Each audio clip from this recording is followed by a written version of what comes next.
thank you for that introduction and for your enduring friendship. I was talking earlier about how your family had a very difficult time in my life when I first got to the Senate as a 29-year-old kid before I was sworn in, where I lost my wife and my daughter and my two boys were so badly injured when struck by the tractor trailer. And your family was there for me. No, I really mean it. Your family was there for me. You may remember some of it, and I'll never forget it. They got me and my boys through an awful lot. I'm truly honored to be with you all and your incredible family. And Jack, I believe your generation is the best educated, most talented generation in our history. And that's the reason I'm so optimistic about the future, and that's not hyperbole. I mean it. You know, Chital, thank you for sharing your powerful story. And thank you, Mayor Wu, for the passport in this great city. And thank you to Health and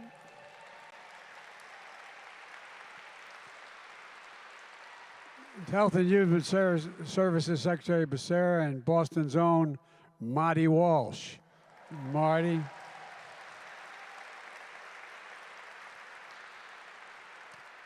And thank you to the members of the Massachusetts delegation from the House, Representatives Presley, Lynch, Keating, and Jake, I should say, Auchincloss, and Laurie, thank you as well for being here. You have beautiful daughters. They're great kids. And I want to thank all of you, the cancer patients, survivors, caregivers, and don't jump from up there, okay? And for all the leaders of science and medicine for being here today. This is a powerful place for reflection and remembrance. On this day in 1962, America was facing an inflection point. One of those times that changes everything from the day before to the day after. The shadow of world wars cast over a Cold War. The march on civil rights, urgent yet uncertain. And against all of that and more, America faced a choice to move forward or to move backwards, to build the future or obsess about the past, to be a nation of unity and hope and optimism, or a nation of division, violence, and hatred. At this inflection point, President Kennedy made a choice for the nation, thank God. On this day in 1962 at Rice University in Houston, he spoke about America's possibilities.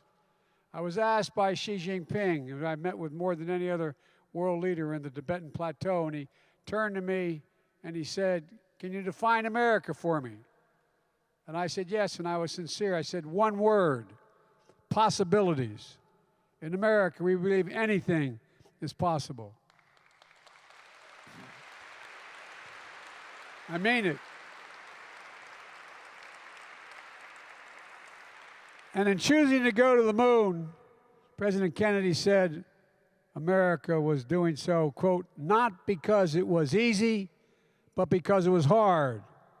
Because the goal will serve to organize and measure the best of our energy and skills, because that challenge is one that we are willing to accept. One we're willing, not one we are unwilling to postpone, and one which we intend to win. Unwilling to postpone. President Kennedy, unwilling to postpone. President Kennedy set a goal to win the space race against Russia and advance science and technology for all of humanity. And when he set that goal, he established a national purpose that could rally the American people in a common cause. And he succeeded. Now, in our time, on the 60th anniversary of his clarion call, we face another inflection point. And together, we can choose to move forward with unity, hope, and optimism. And I believe we can usher in the same unwillingness to postpone, the same national purpose that will serve to organize and measure the best of our energies and skills to end cancer as we know it and even cure cancers once and for all.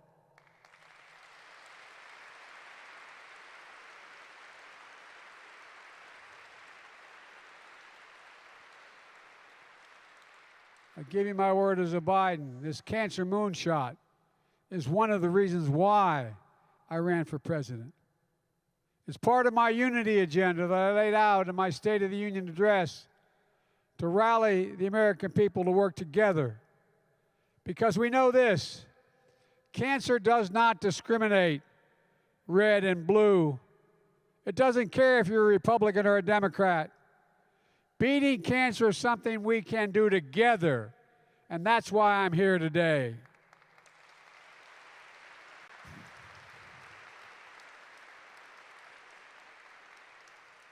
We've made enormous progress in the past 50 years since President Nixon signed the National Cancer Act to declare a war on cancer. We learned cancer is not a single disease, but there are over 200 different types of cancers caused by different genetic mutations in our cells. We discovered new medicines, therapies, early detection and prevention measures to extend and to save lives. In the first 25 years since the National Cancer Act, the death rate from cancer largely remained unchanged. Then things began to change. With progress over the last 25 years, the death rate from cancer has fallen more than 25%. But despite the progress of lives extended, lives saved, cancer is still the #2 cause of death in America, second only to heart disease. For too many cancer patients and their families, instead of hope, there's bewilderment, the feeling of being on your own, frustration that hospitals said doctors can't easily share your medical records with other hospitals and doctors to help find answers, even when every minute counts. Having to advocate for even the most basic care and attention for your loved ones. The flood of information is a completely different language with few people available to help you decipher it. Having therapy that can work within reach, but is too expensive or insurance won't cover it. And so when President Obama asked me to launch a Cancer Moonshot, our goal was to bring an added urgency, a new urgency to the fight. And in my view, not unlike President Kennedy did, we harnessed federal resources to change the culture, increase cooperation, and break down the silos that exist. That included everything from making published results of federally funded cancer research more available to any patient, to any doctor, for free, instead of the firewall that had been set up. That included the recognition that for many cancer patients, it's hard to even know if there's a clinical trial that can help them, let alone how to enroll in one. So we launched trials.cancer.gov so everyone can find a clinical trial near them or across the country and the world, and they can gain access to these trials. I've traveled the country, brought together leaders in healthcare, technology, education, business, philanthropy. I visited many of the major cancer research centers in the world, and nowhere, no matter where I was or what the topic at hand, world leaders wanted to talk to me about our Cancer Moonshot. That's not hyperbole, that's a fact. For example, Pope Francis convened a major international conference on cell therapies at the Vatican and invited me to speak about our mission.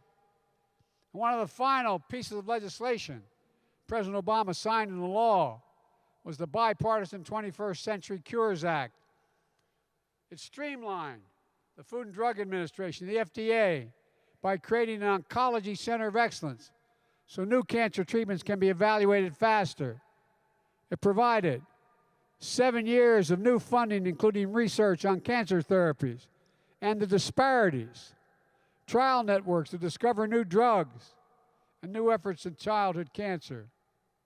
As President of the United States Senate, I presided over the overwhelming bipartisan vote and watched my friend Mitch McConnell name the cancer provisions in that bill after my son Beau, who had lost his life to that disease just months earlier. And when we left office, Jill and I knew we had to keep going through, keep it up, so we initiated the Biden Cancer Initiative. We focused on turning the moonshot into a movement, not just a shot, a movement, to create a cancer research and care system that most people think we already have, but they don't realize until they find they have cancer that we don't, but one that we deserve. And everywhere we'd go, people would share their stories, literally, in grocery stores, airports, rope lines. While we heard stories of loss and despair, the stories began to change to a feeling of real hope. Not because of me or Jill, but because of all of you and so many of you at home, doctors, researchers, advocates, caregivers, patients, survivors. And that's when I was elected president. I determined to supercharge the Cancer Moonshot as a central effort in the Biden-Harris administration. In February, I laid out our plan that is bold, ambitious, and I might add, completely doable. The goal is to cut cancer death rates by at least 50% in the next 25 years. To turn more cancers from death sentences into chronic diseases people can live with. To create more supportive experience for patients and families. And to update our fight against the cancer. It's a disease we often diagnose too late and have too few ways to prevent it in the first place.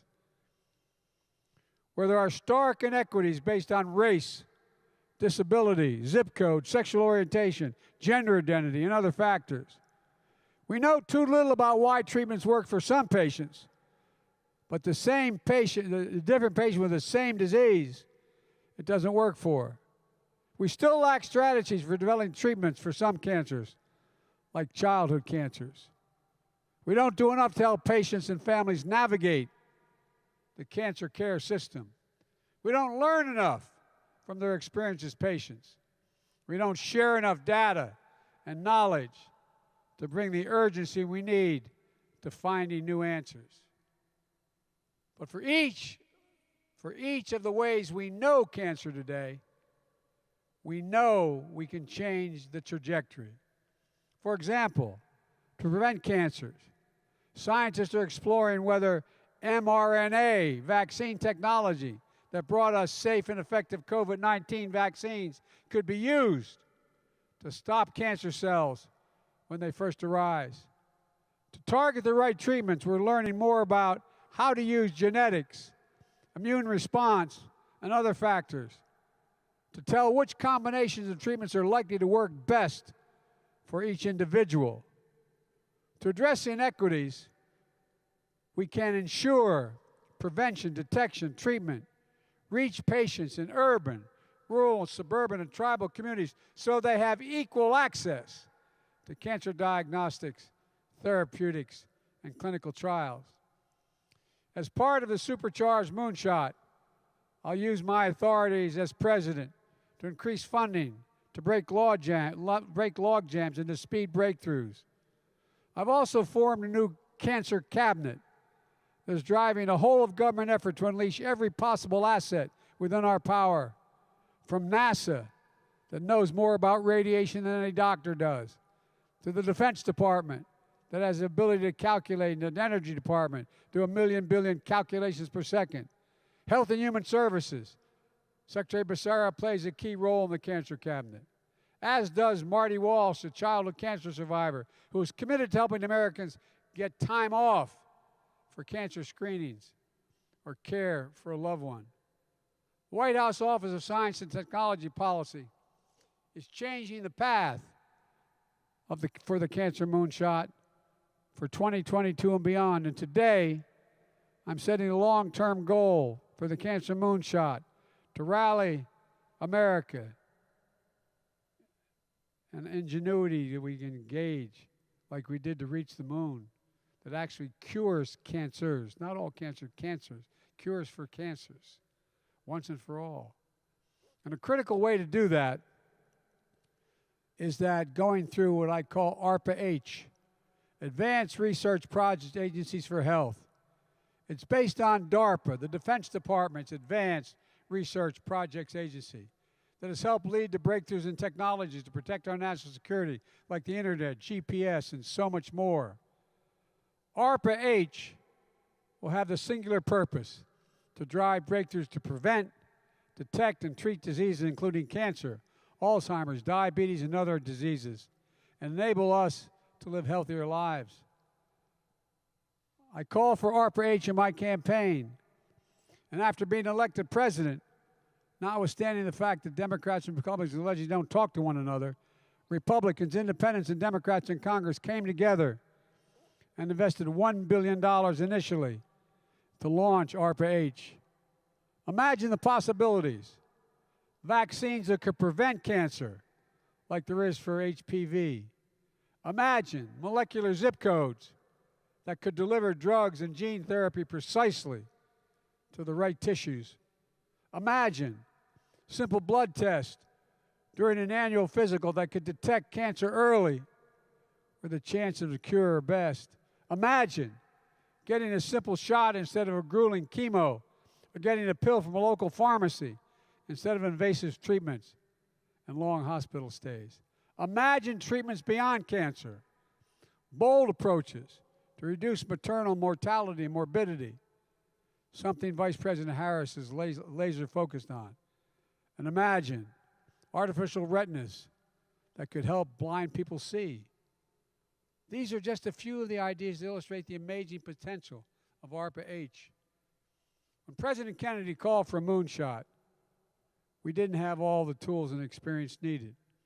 With our Cancer Moonshot today, we do. And I'm pleased to announce my selection as the inaugural director of ARPA-H, Dr. Renee Wegerson, who is here today. Doctor, where are you? Stand up.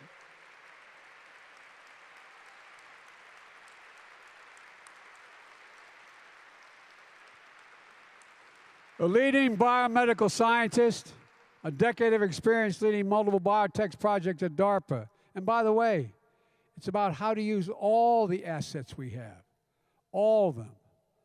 An entrepreneur in synthetic biology. She's going to bring the legendary DARPA attitude and culture and boldness and risk-taking to ARPA-H to fill a critical need. Discoveries that save lives, change lives, and often start in the lab bench.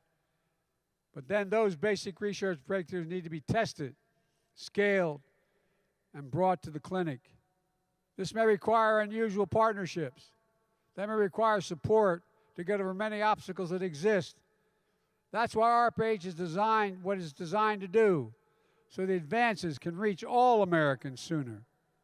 I predict ARPA-H will emerge as a new and exciting member of America's biomedical ecosystem. But it's not enough to invent technologies that save lives. We need to manufacture advanced biotechnologies here in the United States. That's why today I signed an executive order that directs the federal government to ensure biotechnologies invented in the United States of America are made in the United States of America, whether they are for cancer treatments or anything else like next-generation fuels and materials. Today's action is to ensure that America leads the world in biotechnology and biomanufacturing, creating jobs, reducing prices, strengthening supply chains so we don't have to rely on anywhere else in the world. Here in America will be made. And there's more that we're doing. The Inflation Reduction Act that I signed into law puts a $2,000 cap on the total prescription drug costs for any senior on Medicare, including cancer medicine. And for so many people, one of the first things they think about when they get a diagnosis, how am I going to pay for the treatment? Do we need to sell the house? Do we need to skip payments on the car? Can we afford to send the kids to college? The Inflation Reduction Act is a godsend. It's going to save people on one prostate cancer drug about $6,000 a year. Thousands of women are taking breast cancer treatments that will see about a $7,000 a year savings. But that's not all. When I led the Cancer Moonshot as vice president, one of the biggest issues I talked about was how federally funded cancer researchers were not sharing their results with their peers or the public because they wanted to have the answer. You all know it. As I mentioned earlier, we made federally funded cancer research more available to any patient, to any doctor, anywhere, for free. And today, as president, we're making sure that transparency applies to all federally funded science beyond just cancer. And this summer, I announced the new head of the National Cancer Institute, Boston's own Monica Bertinelli, excuse me. Monica, you can call me Bidden. And she's here today. Where are you, Monica? Stand up. Thank you.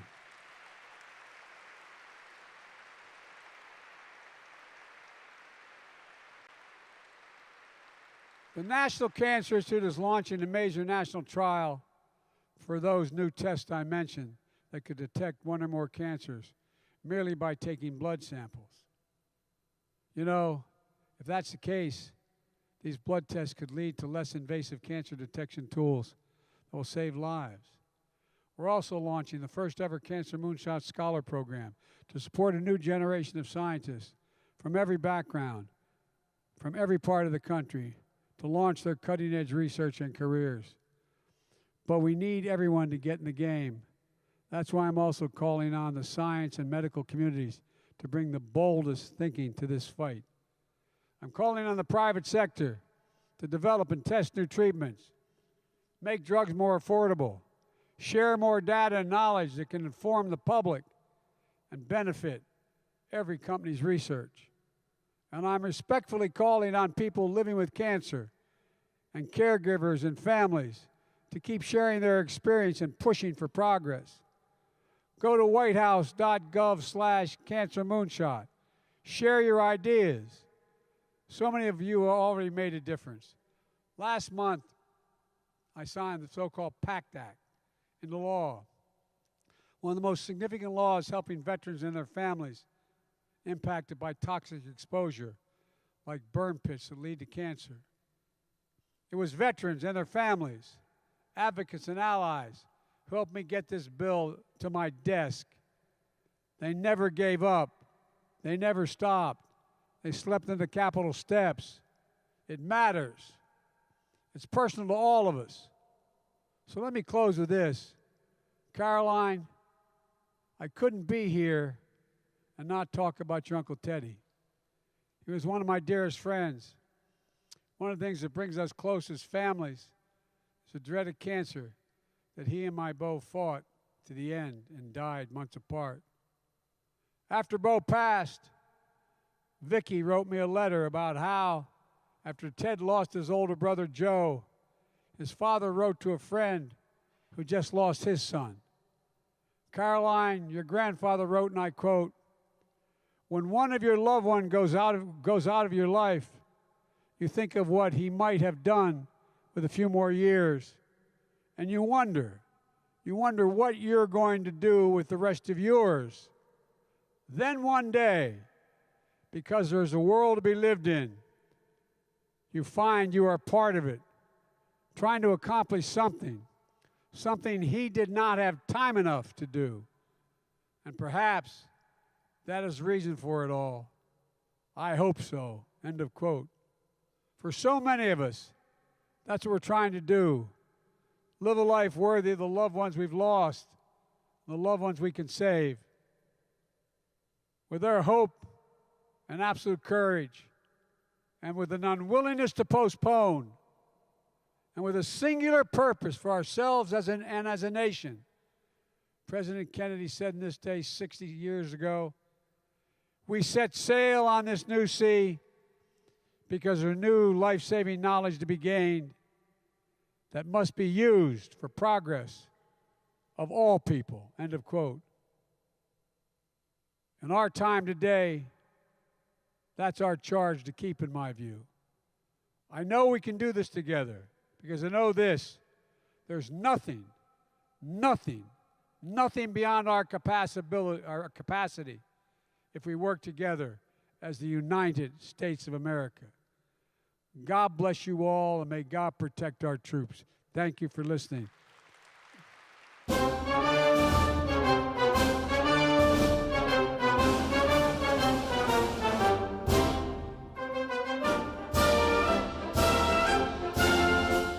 Ambassador and Jack, come on back up.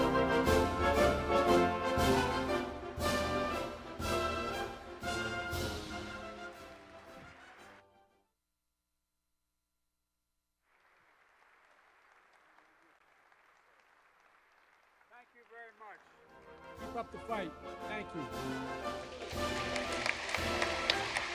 I'm going to walk.